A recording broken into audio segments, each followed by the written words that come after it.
достар, қалайсыңыздар? Ассалаумағалейкум достар, қалайсыңыз? Мен Солбай Ахтиясовпын.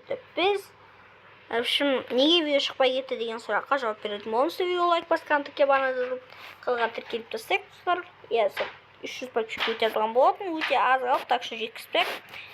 Достар, ең алдымен бұл актив болмауы, коммент жазбауы, лайк баспауы, тіркелмеуінің себептері. Больше просмотр аз болды. Мен сіздерге қазір 2 видео қосып бере алмаймын. Короче айтқанда, мен дейтін жалпы дейтін, шын айтқанда дейтін.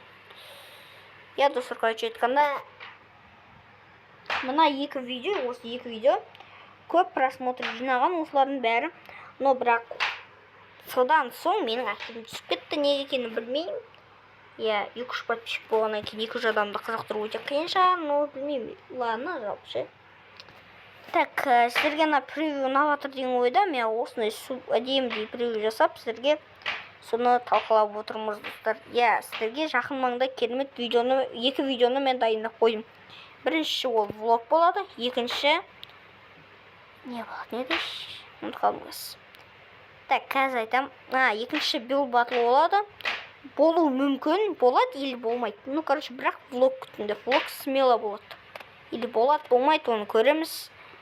Так, короче, оған мен памятім байланысты, себебі менің памятім толып қала береді. Сондықтан да видео шықпауы бар. Тағы да бір себеп сол.